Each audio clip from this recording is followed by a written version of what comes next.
We need a new system. We need a new society. We need to demand that which may have sounded impossible even a few weeks ago, but is not only realizable, but an imperative necessity.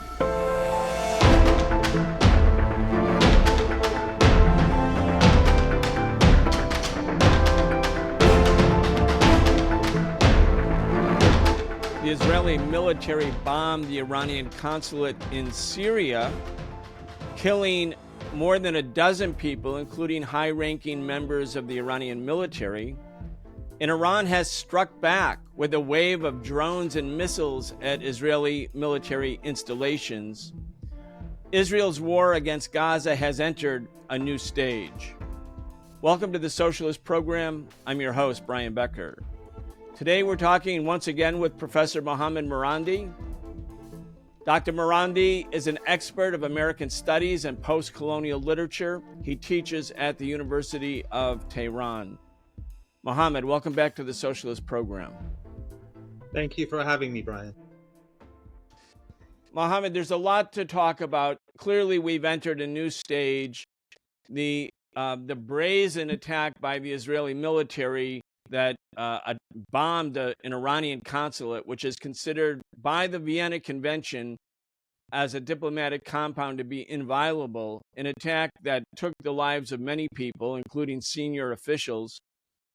That was a brazen act, to put it mildly, but that was an effort, it seems, maybe your opinion is different, an effort by the Israeli government to take the war in Gaza, a war that appears to have been, from a military point of view, not succeeding for Israel. It's an attempt by Israel to move the struggle, the military combat, to another level and perhaps a regional level. Anyway, with that said, I want to also mention that the American military officials, I saw them the day after the Iranian retaliation, said this is it. Iran has spent whatever it could deliver to Israel. They're done. This is their maximum capacity, essentially saying Iran failed and it has nothing else to offer militarily. I want to get your opinion about the big picture here.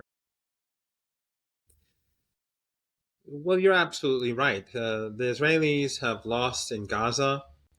The regime has lost on the border with Lebanon. They've been destroyed in the eye. Their credibility, their image has been destroyed in the eyes of public opinion across the world because the genocide has been carried out live in front of a global audience. And of course, the West its image has also been demolished for the whole of the global South, and increasingly among many young people in Europe and in North America, and many people from all walks of life. So it has been a major catastrophe. It has been a major catastrophe for the Israeli regime at all levels. So the strike on the Iranian embassy was either to expand the war, or maybe the Israeli regime calculated that since the Iranians have shown strategic patience so far, the Iranians won't respond, and we could promote this as some sort of success. It really doesn't matter, though. The point is that the regime has violated international law. It violated Syrian airspace. It bombed an Iranian embassy and murdered Iranians and Syrians who were the janitor and ordinary people in the building. And of course, the global South is outraged. Everyone has condemned it.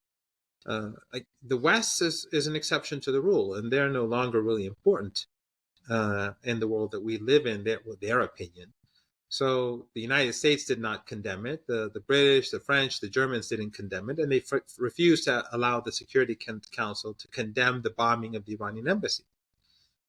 But I think that, again, is further going to further diminish the West in the eyes of the global South, because the West is not only supporting genocide in Gaza, but it's also being seen as violating the rules-based order that it has imposed on the world itself, the rules-based order that is dominated by the West. And when it prevents the UN Security Council for being used to condemn even an obvious act of aggression against Iran, then that is simply going to add to the logic for strengthening alternative international bodies like BRICS, like the Shanghai Cooperation Organization, and other regional and global bodies. So the Israeli regime has not only by carrying out this attack weakened itself further, but and the same is true with the West, but it has given Iran an excuse to punish the regime. Because as I said earlier, in the past, the Iranians held back.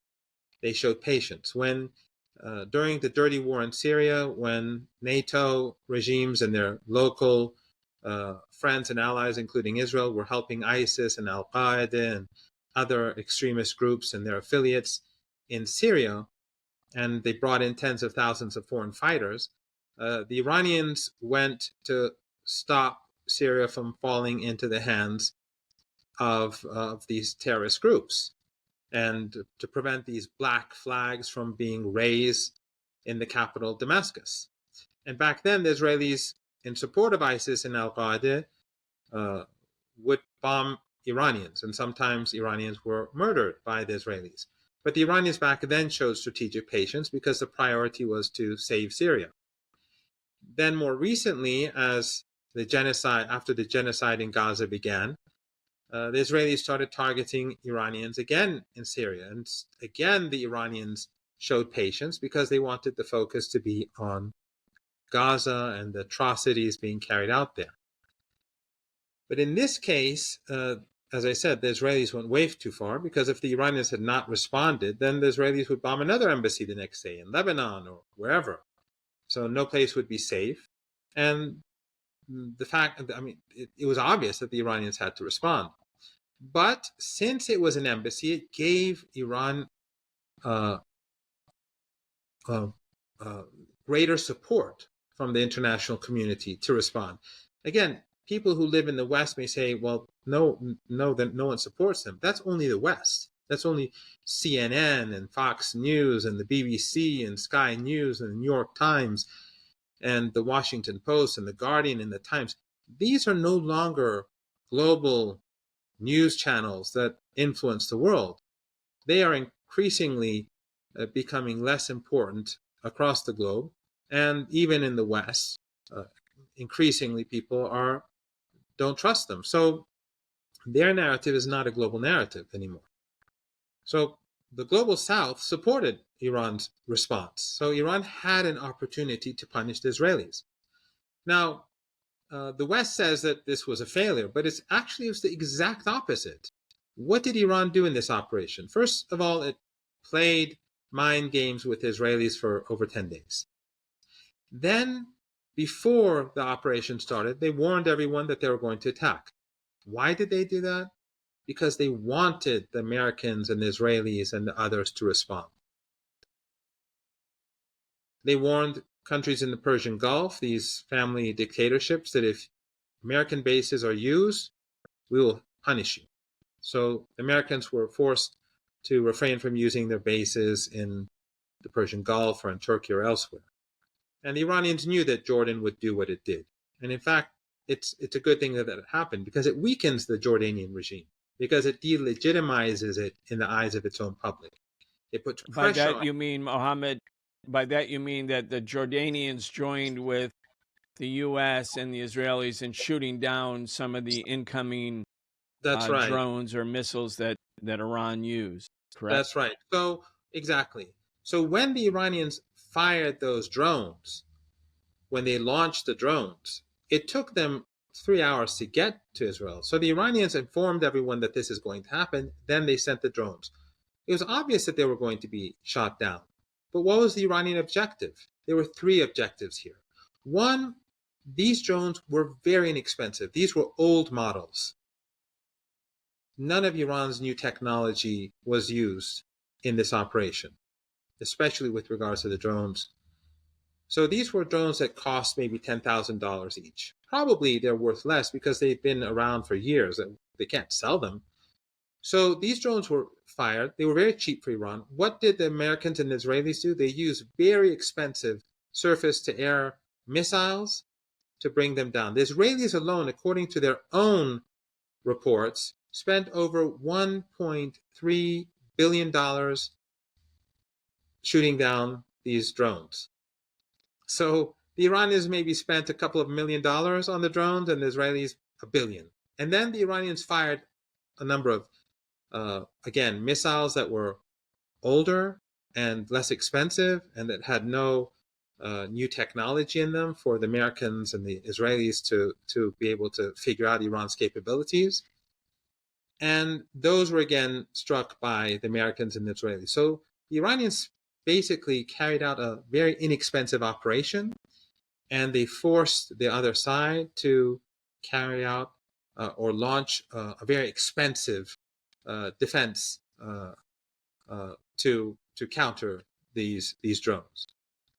Then the Iranians, at another level, the Iranians were gathering intelligence.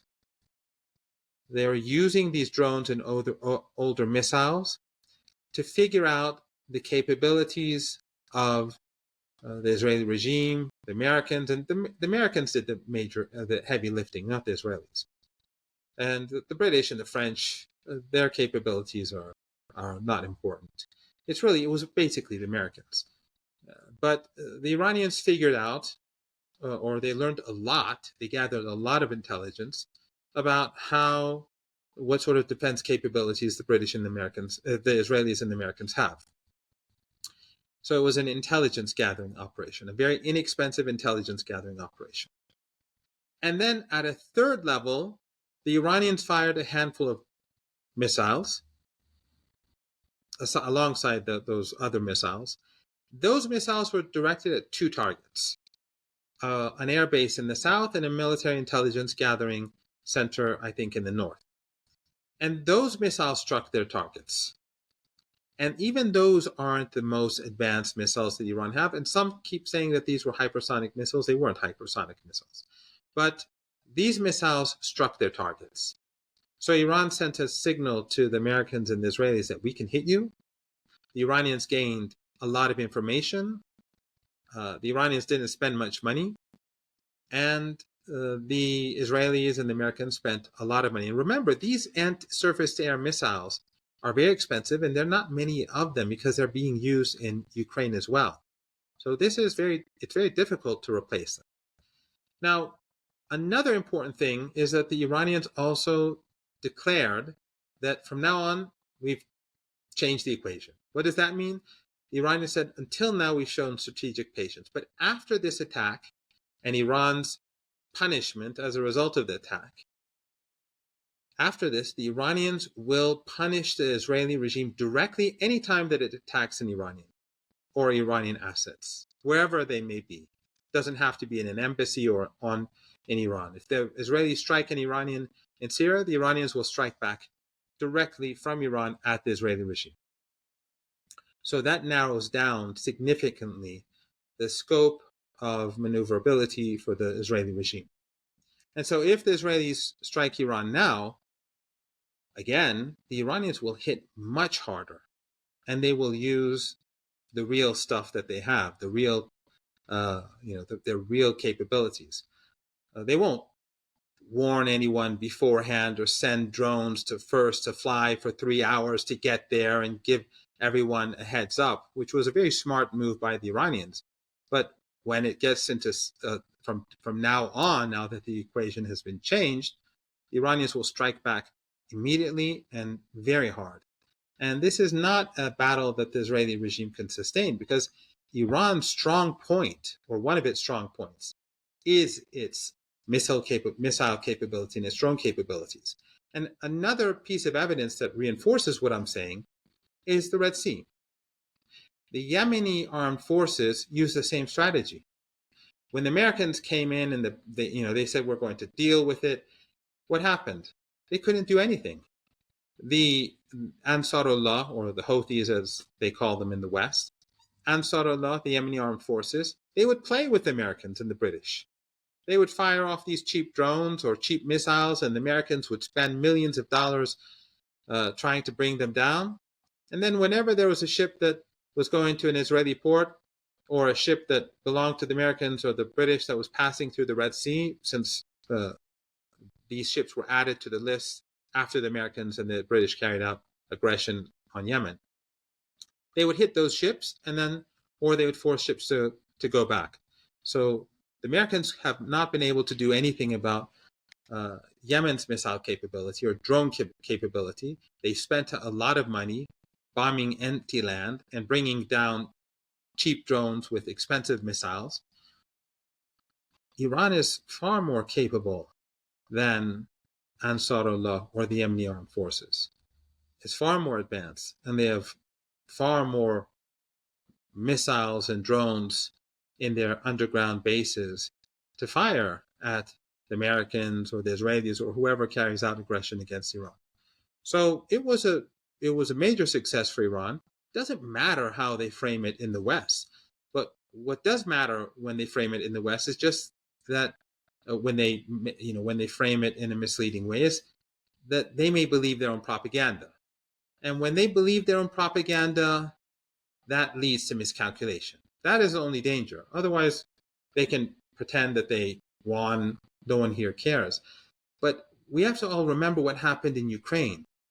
For 2 years, regardless of what anyone thinks about the war in Ukraine, for 2 years, the Russians, according to Western media, they've been losing the war.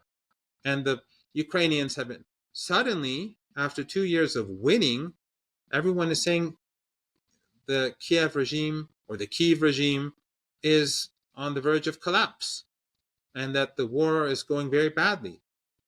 Did it suddenly change? No, it was not going well at all for a very, very long time. But the Western media was pretending the opposite.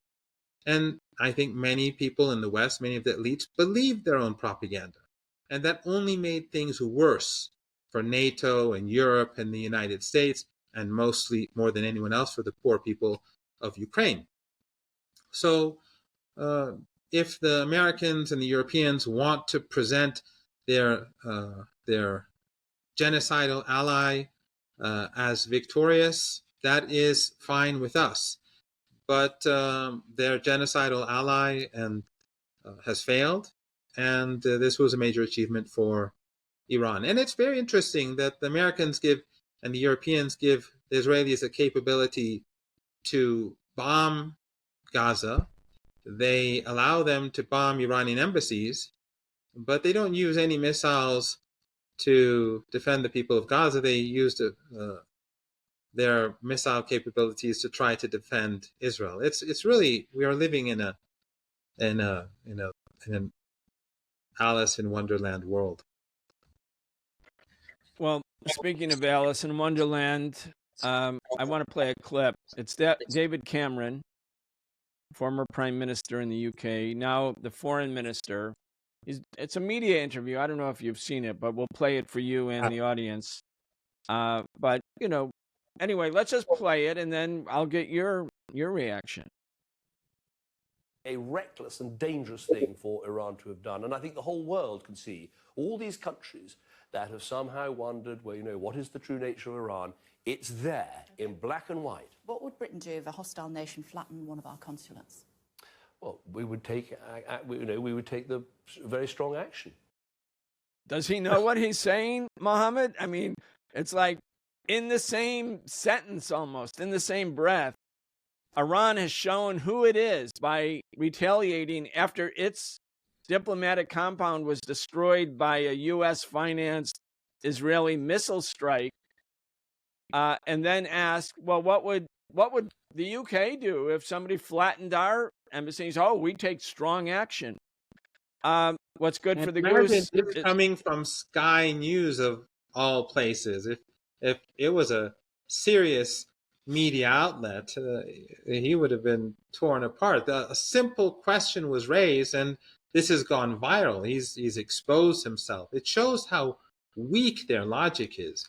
That they have nothing to offer to the world. The Germans and the British and the French, they effectively are supporting attacks, deadly attacks on embassies. And if it was a British embassy, let's say let's say Iran struck a British embassy in Iraq, the UN Security Council would condemn Iran. The US and the British would bring in, or well, the British don't have much to offer, but they would bring in military forces. They would probably lob tons of missiles at Iran. And the whole of the media Western corporate media and state media would be outraged, and they would mobilize the populations against Iran. And but when the reverse happens, they are utterly hypocritical. They want the law of the jungle when it comes to the other, but they want to preserve the so-called rules-based order, when it comes to them. Yeah, I mean, I have a slide. It's the Vienna Convention, some of the language of the Vienna Convention. And the Vienna Convention is the convention in international law that signifies that any country's embassy is in fact inviolable. That even during wartime, you can't attack another country's embassy. And it's not out of altruism, it's out of self-interest. Because if one country attacks another country's embassy where their diplomatic personnel exist, and which is considered the territory of the country that has the embassy, if they do it, it can be done to them. So there's reciprocity. So in order to protect everyone, there's this rule. It's the Vienna Convention. Now, in 2019, I was inside the Venezuelan embassy in Washington, D.C. We were invited there by the Maduro government because we asked them if we could come in to hold peace seminars and film showings and things like that. And then the U.S. moved to basically create a new government in Venezuela and say that this embassy, which cost the Venezuelan government $18 million, no longer belonged to them. It now belonged to Juan Guaido. And we stayed in the embassy for quite a while until the last group of us were arrested. And then the U.S. actually seized the embassy. And we made a big point. This is a violation of the Vienna Convention. Well, yes, and they also Israel is bombing Syria routinely. Absolutely. It's carrying out targeted assassinations of Iranian scientists, Iranian military figures.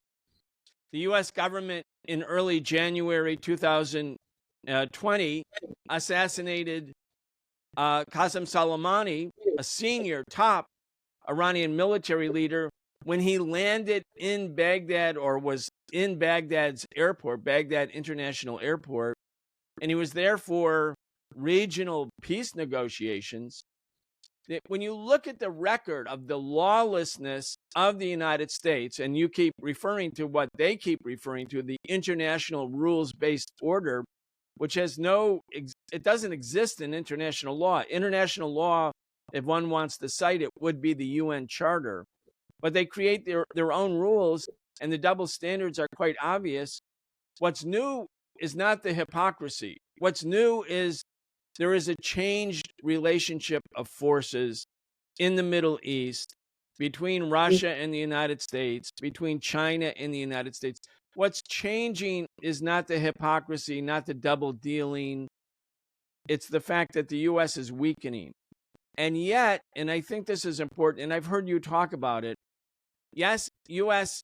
imperialism is the center of an imperialist system, but there are human beings in all of these systems that are making decisions, and many of them are very bad decisions, even for their own self-interest, even for the interest of an empire, even for the interest of an imperialist empire, because their hubris, their arrogance is so great that they think that the old playbook of complete bullying, domination, obvious double standards will always win the day.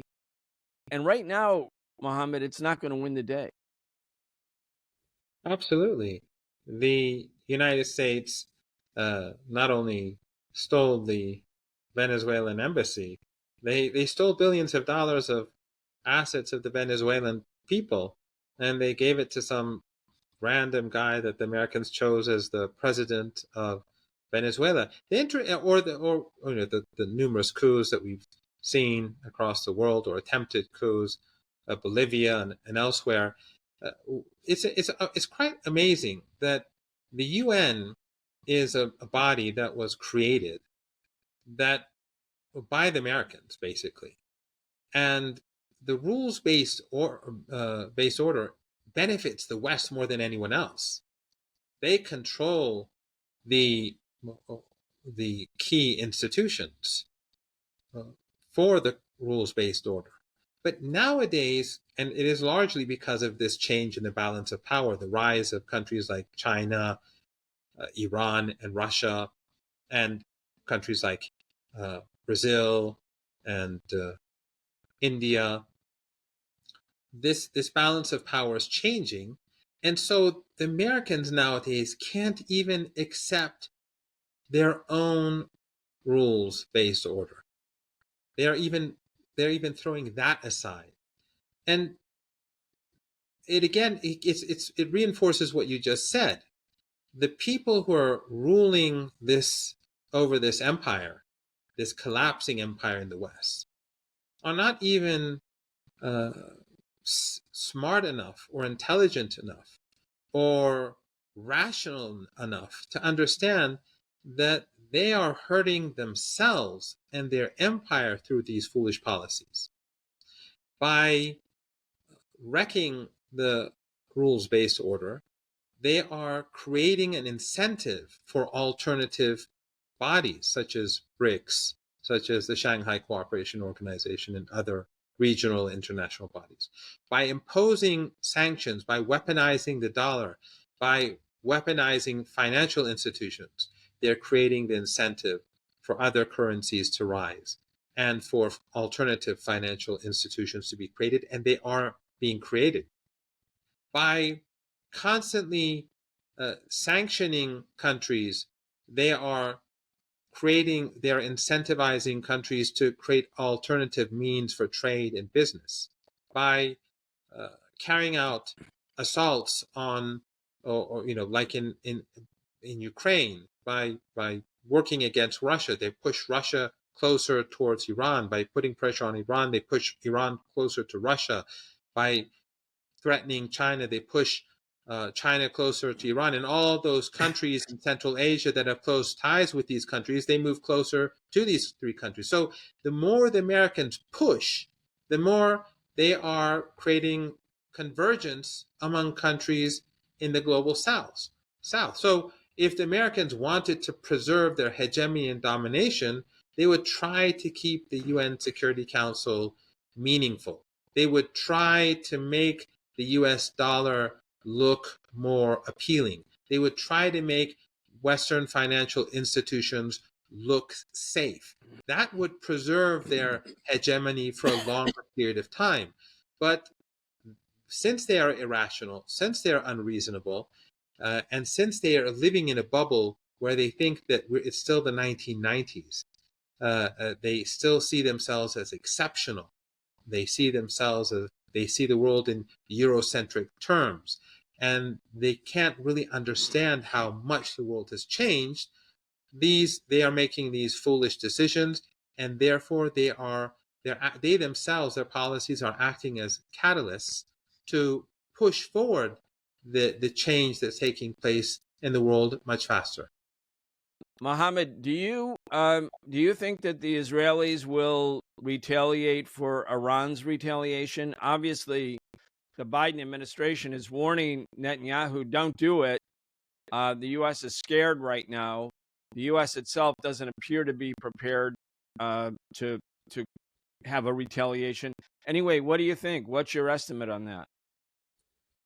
Well, if the Israeli regime doesn't do it, since they've declared that they will do it, it will be seen as a further sign of weakness. So I think the chances that they will do something foolish is pretty high. But I have no doubt that the Iranian response will be devastating.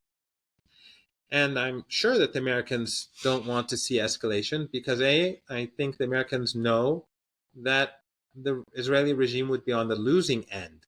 Otherwise, if the Americans thought that the Israelis could achieve something, they would support it. The Americans don't care about innocent civilians in Iran. They're supporting genocide in Gaza. They don't care about people in the global south or most of the people in the United States for that matter.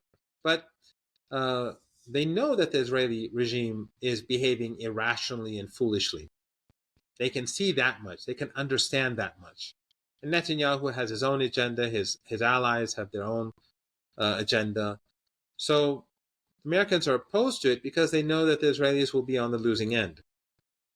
And the Americans know that they shouldn't get involved because if they do get involved, they will be expelled from Iraq.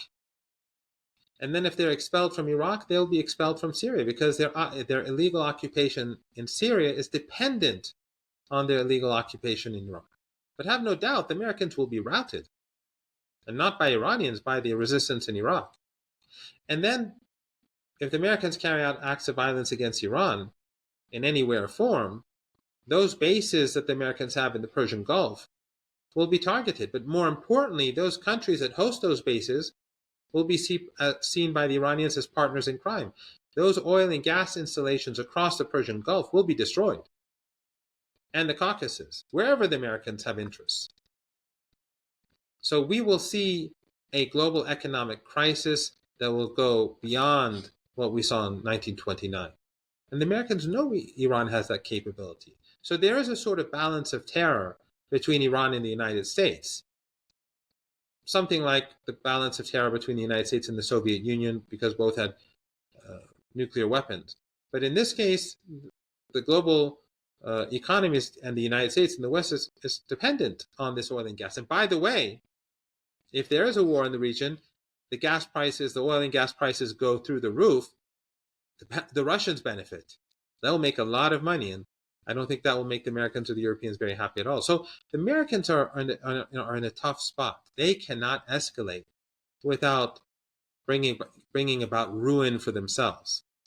And they know that the Israeli regime, if it escalates, they will receive a heavy blow, because the Iranians now know the Israeli capabilities and the American capabilities.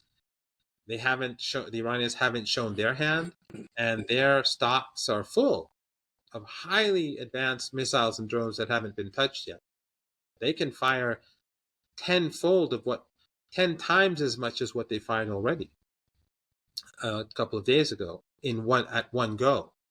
They can overwhelm the Israelis easily and bring about serious devastation. So the Americans know that such an escalation would be stupid, but since the Israelis have already made the threat, it will be very difficult for them to swallow their pride and do the reasonable thing. But I don't know what will happen. But if something does happen, then we will see that silly narrative and that foolish gloating in the West about this being a successful defense of Israel was complete nonsense. So we could be on the brink of a very intense regional and, as you're suggesting, catastrophic war, especially for Western forces. Of course, there would be a lot of human suffering, oceans of human misery, as there are already, such as in the case of Gaza. When you think about it, when you think about the last 20 years or so, Mohammed, it's quite remarkable. By historical standards, a very short amount of time, but so much has happened in these 20 years. And I think about it a lot because the Answer Coalition, which I helped form 3 days after September 11th, and which immediately went into the streets and became a principal and major force organizing anti-war protests in 2001, in 2002, in 2003 against what then was a looming war against Iraq. The neoconservatives who had control of the U.S. government at that time, George W. Bush, Rumsfeld, Dick Cheney, Connie Rice, that whole team, they were like a faction of the U.S. ruling class. Now their politics represent like the foreign policy of the United States. That's right. It's evolved. They sort of won the argument internally. But when you think about what's actually happened, the U.S. invaded Iraq. It went to war against Libya. It basically went to war using proxies against Syria. It hoped to go to war against Iran. In 2000, February 2002, George W. Bush said Iran, Iraq, and North Korea are an axis of evil. And everybody could see that the U.S. was preparing to invade Iraq. So that's when North Korea said, okay, we're leaving the NPT, the Nuclear Non-Proliferation Treaty. We're going to get nuclear weapons because we're not going to be Iraq. And they, in fact, now are a nuclear power.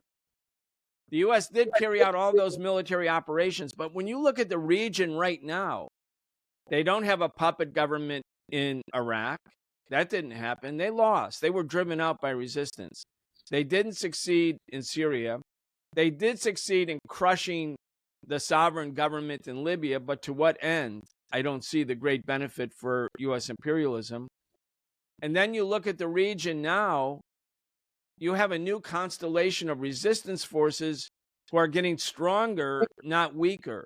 So when you look at the last 20 years, in spite of the fact that the U.S. is the colossal military machine, and in all ways, over covert operations, military hardware, military equipment, surveillance, a great superiority, 20 years ago, they're actually in a weakened position, which you can see.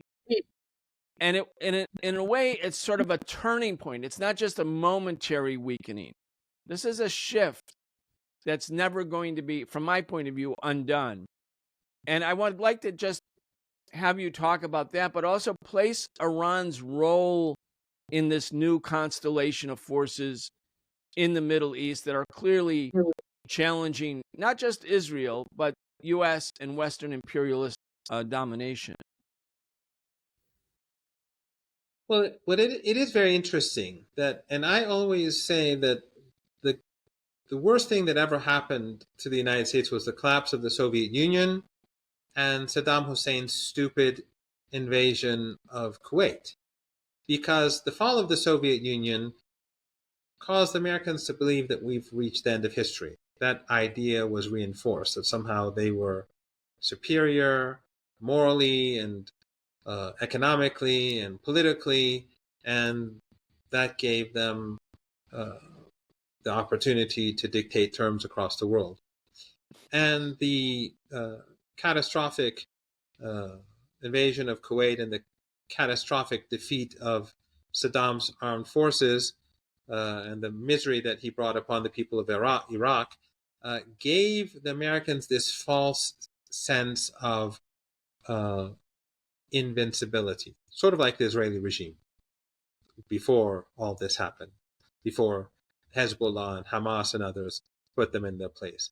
So Iraq caused Americans to do away with the ghosts of Vietnam and to feel that, okay, now there's no other superpower. I'm the sole superpower. I'm the hyperpower. The West is we will remain at the top of the world forever, and our military can do whatever it wants.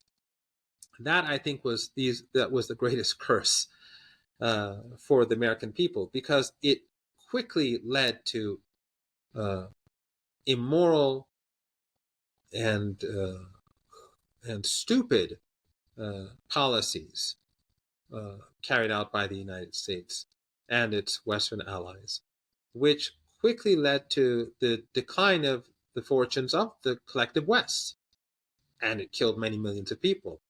In the case of Libya, by the way, it actually harmed the West, because now people from Africa who are desperate, thanks to hundreds of years of Western oppression, they're moving into Europe because there's no government in Libya anymore to stop them. So immigration in Europe has become a major issue, and the right-wing politicians are increasingly outraged, and racism is on the rise. Of course, they should be blaming themselves for destroying Africa, just like the Americans destroyed Latin America and caused all these people to move towards the United States. But that's for another day, and I'm sure you've explained that to your viewers, and your viewers are among the most politically informed, so I don't want to go down that road. They already know all this better than I.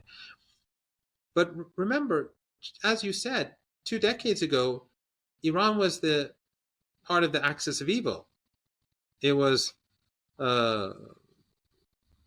Iran, Iraq, and North Korea. Now, who is the axis of evil? It is Iran, China, and Russia. That is the result of U.S. foreign policy. They have pushed everyone away from themselves. Why do we see the rise of BRICS? Brazil, South America, and all these countries converging from across the world because of U.S. policy. So the United States and the Europeans are marginalizing themselves. They're weakening themselves.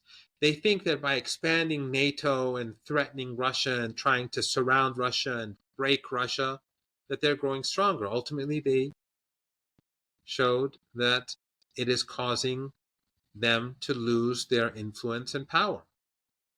So these foolish and ambitious attempts to dominate the world, because they misled themselves after the collapse of the Soviet Union and after the expulsion of Saddam Hussein from Kuwait, because they fooled themselves into believing that they can do it. So ultimately, after killing millions of people, we've reached where we are today, where the West is the Western Empire, the American Empire, is a diminished empire. It is collapsing very rapidly as we speak. And what is happening in Gaza is probably the final event that will bring down the empire, because what's happening in Gaza, the Western economies are declining. Their military capabilities are declining, as we've seen in Ukraine.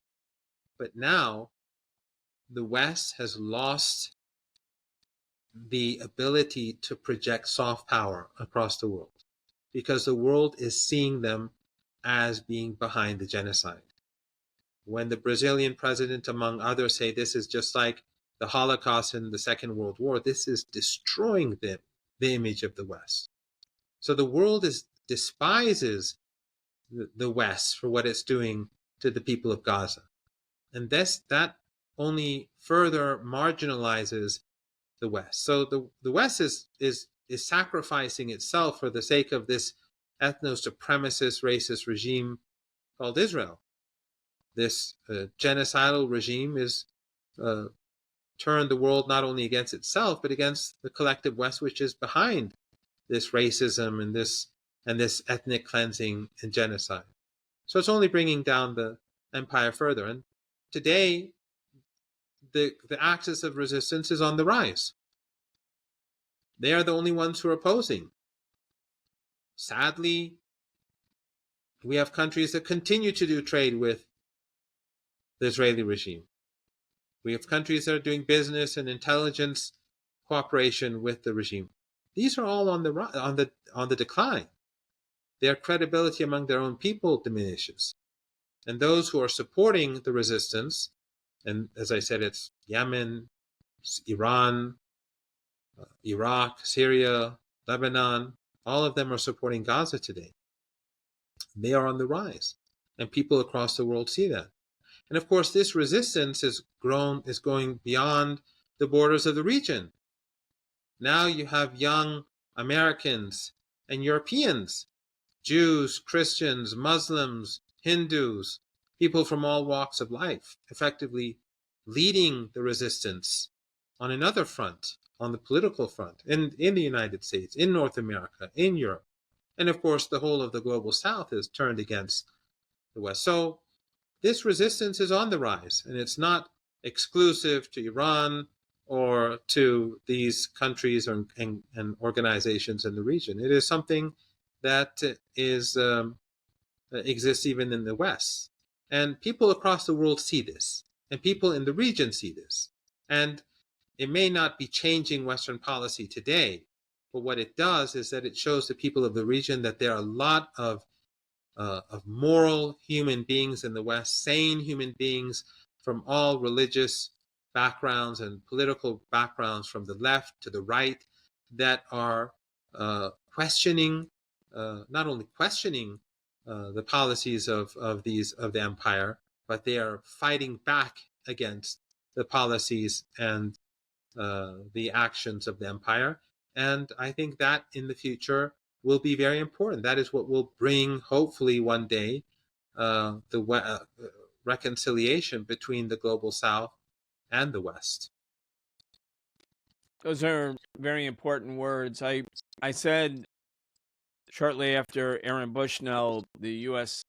airman, he's a member of the U.S. Air Force, took his own life at the Israeli embassy in Washington, D.C., lit himself on fire and held his ground. He was chanting Free Palestine, not even yelling in pain. He was yelling Free Palestine until the moment he finally was collapsed because of the fire that had engulfed him.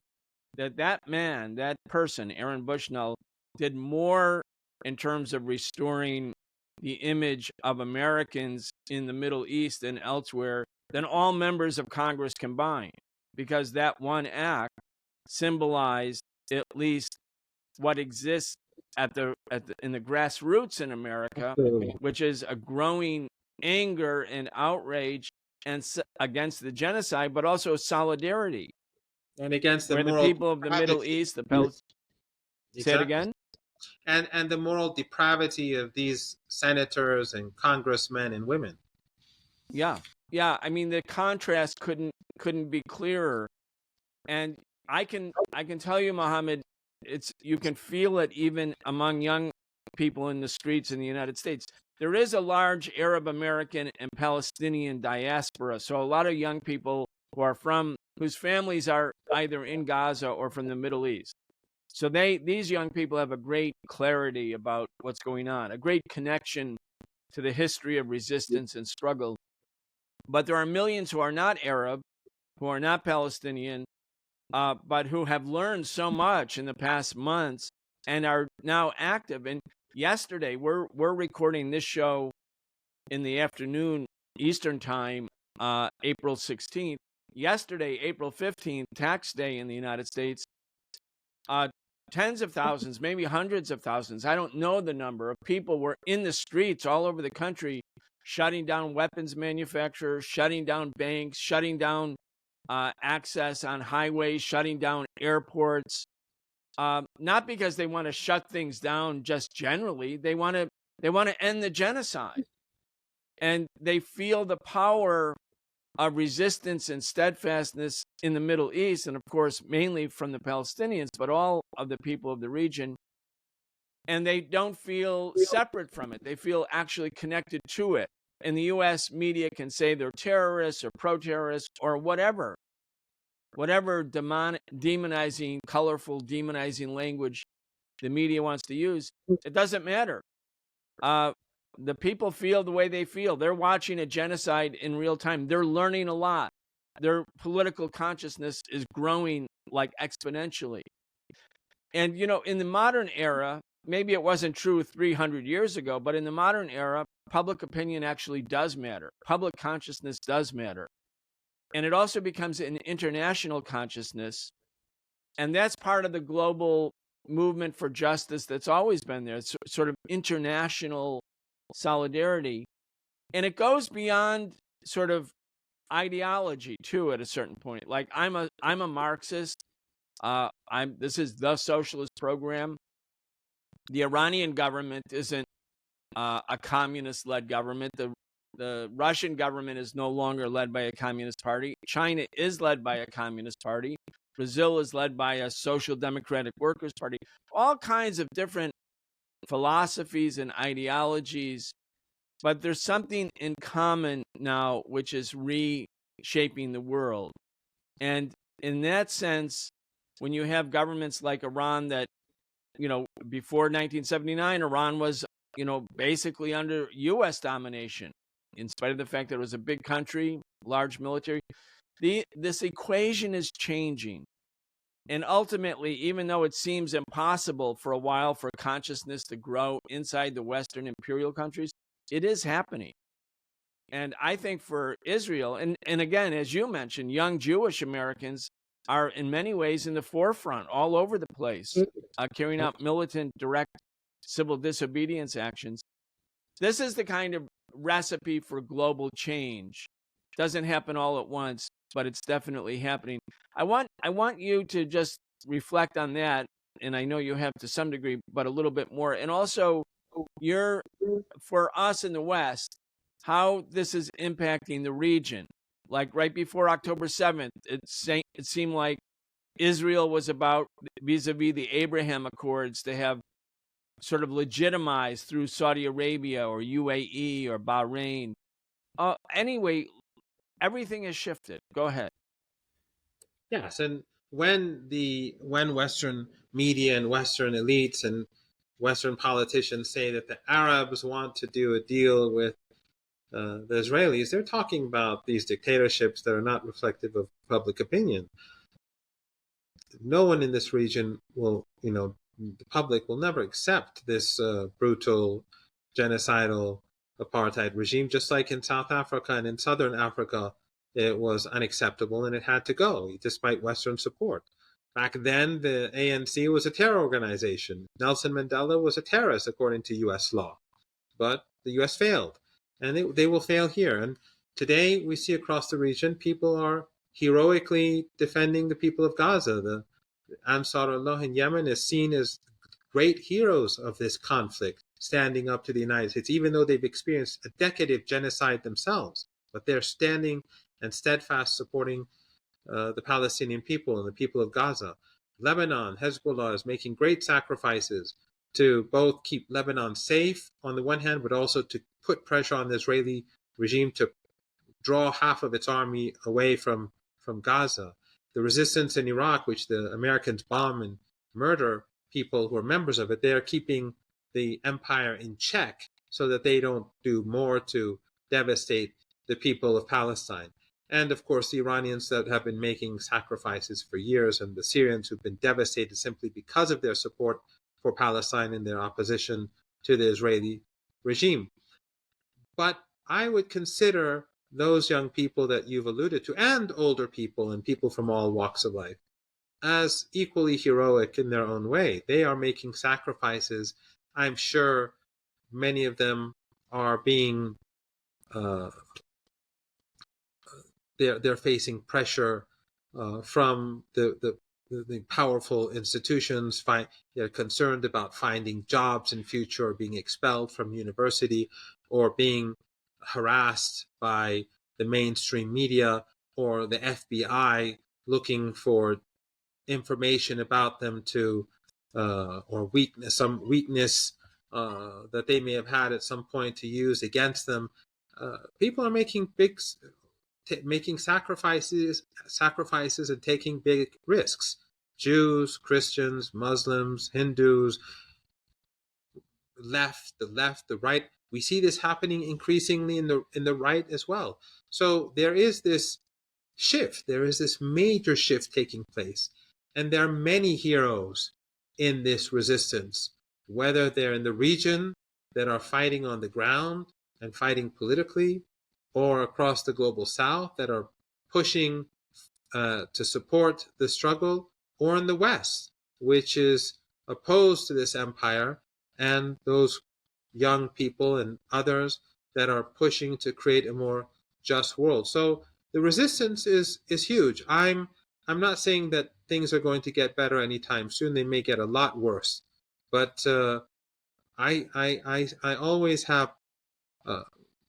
I'm always optimistic, fundamentally, because I believe that this human decency can be found everywhere in the globe, and we are seeing that today.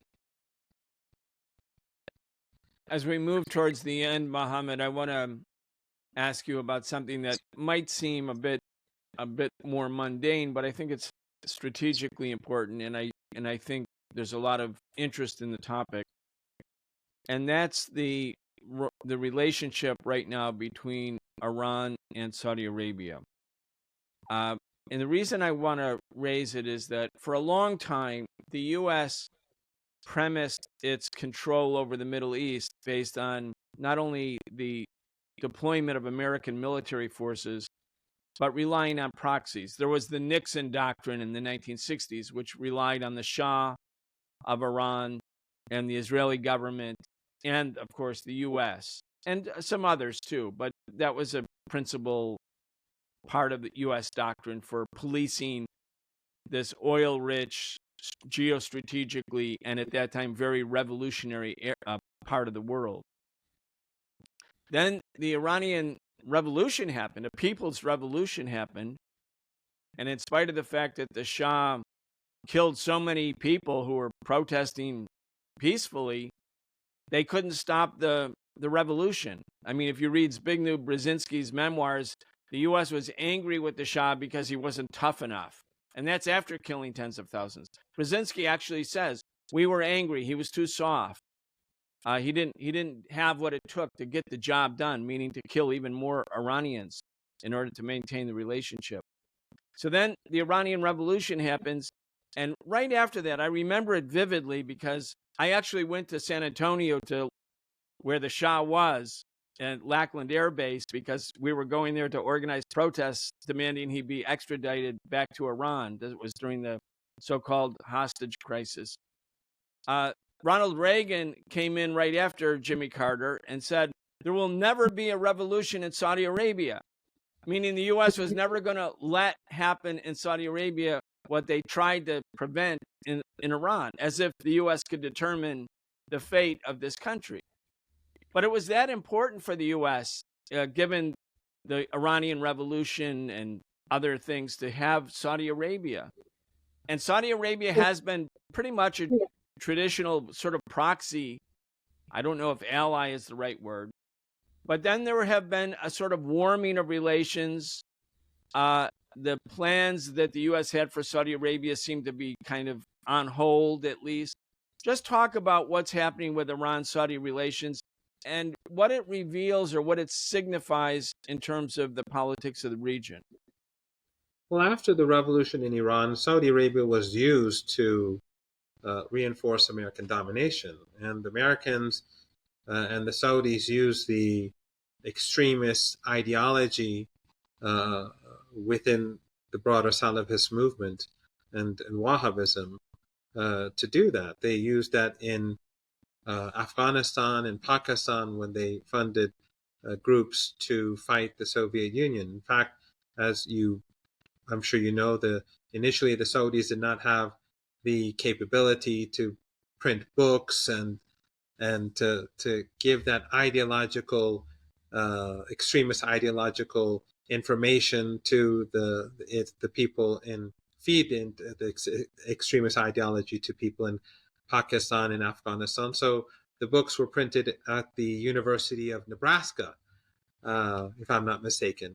And so this extremist ideology was used as a tool by the Americans. The Saudis paid for it, so did some other countries in the Persian Gulf, and it spread across the globe. And so in Syria, they were used. They were pretending that these were ordinary Syrians, and many people across the world believed them because the Arabic media, which is almost universally controlled by dictatorships or funded by dictatorships, they were promoting these extremist groups, and they were funding the extremist groups, giving them arms and weapons, ISIS, Al-Qaeda, and the other groups, and then they were promoting them through their satellite TV and through their and online, and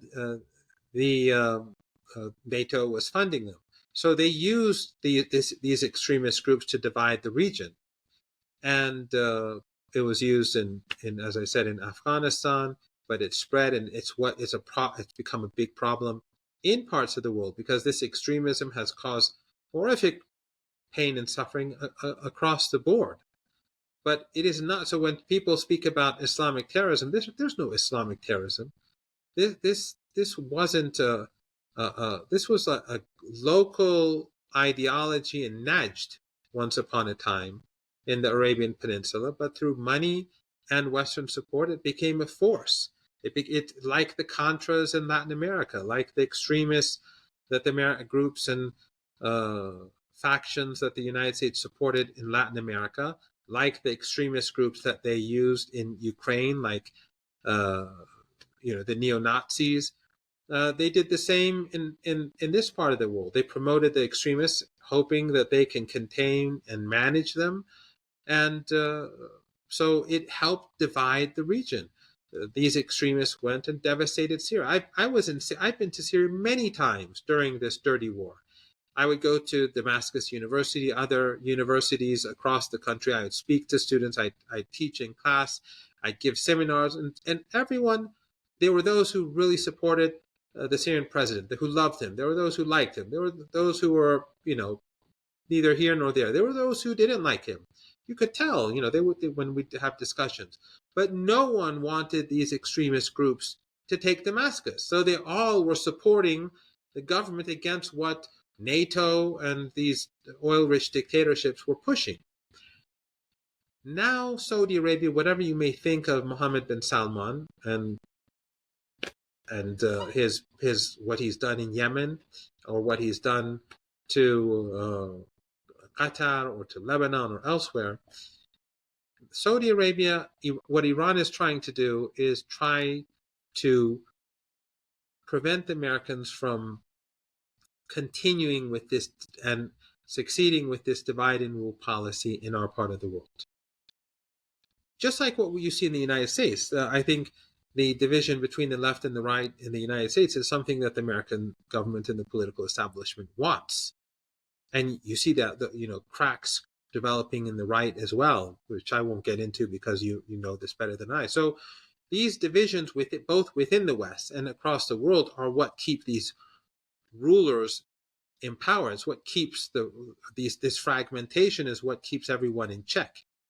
So Iran has been trying to build bridges with Saudi Arabia so that Saudi Arabia will not feel as it did in the past so dependent on the United States, which is not working in the interests of Saudi Arabia or anyone else in this region.